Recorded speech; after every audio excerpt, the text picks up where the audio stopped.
Hello and welcome to day number 8 of the 12 Blocks of Christmas Quilt Along. My name is Haley and I'm your host of this completely free quilt along using the completely free pattern. If you still need to get the pattern, you can grab it using the link in the description below. The free pattern will give you access to the 45-inch square Christmas tree version of this quilt. And if you want to make a larger version or use a different layout, you can check out the full paid pattern. Right now you can get it for 50% off through the length of the quilt along. That means you can get 4 quilt layouts, each layout with 3 different sizes for just $7. Today we're going to be doing block number 8, which is the Churn Dash block. This is a staple quilt block and I can't wait to show you how it comes together. Let's get started.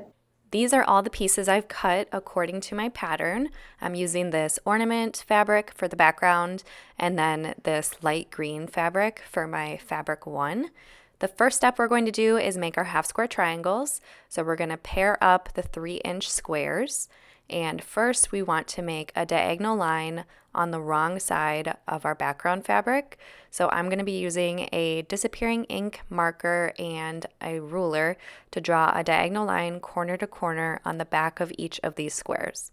Next, we're going to pair our background fabric with our color fabric, and we're going to pair these squares right sides together. So we want the pretty side of the fabric touching the pretty side of the fabric, and then we're going to sew a 1/4 inch away on each side of that marked line. This is what our pieces will look like after they're sewn together, and next we need to cut them in half. So we're going to use our rotary cutter and ruler to cut diagonal to diagonal along that marked line that we did earlier. And this is going to give us 4 identical half square triangles. Then we are going to press our fabric. We're going to press towards the darker fabric for all 4 squares. After we pressed, our squares will look like this, and now it's time to trim.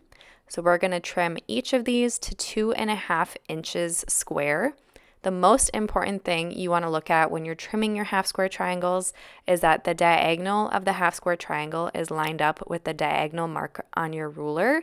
This is going to make sure everything is nice and square and that your points match up when you start piecing your blocks together.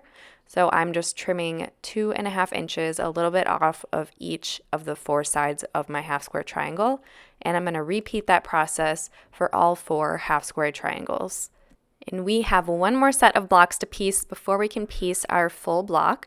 So we're going to piece these little strips together, one background fabric and one fabric 1 fabric.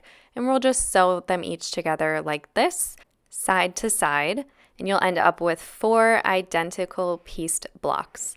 So after we've pieced our half square triangles and the pieced blocks, it's time to assemble our Churn Dash block. So we're going to put the 2.5 inch background fabric square in the center, and then we're going to put our half square triangles in the corners with the darker fabric pointing in. And we'll fill in the rest with our pieced blocks, making sure that the darker fabric is touching that center square. So now I'm just looking at the directions of the fabric and seeing if there's anything I want to change last minute. If you care a lot about the direction of your fabric, you'll want to pay closer attention when you're piecing each of these blocks. But to me, I don't really mind if everything isn't exactly the right way.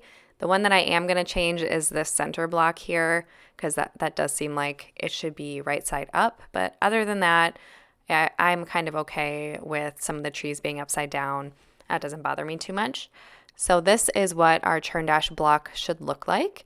And now it's time to piece our block together. So we're going to piece it in rows, the top row, the middle row, and the bottom row. After our rows are pieced, it's time to press, and we're going to press in opposite directions each row.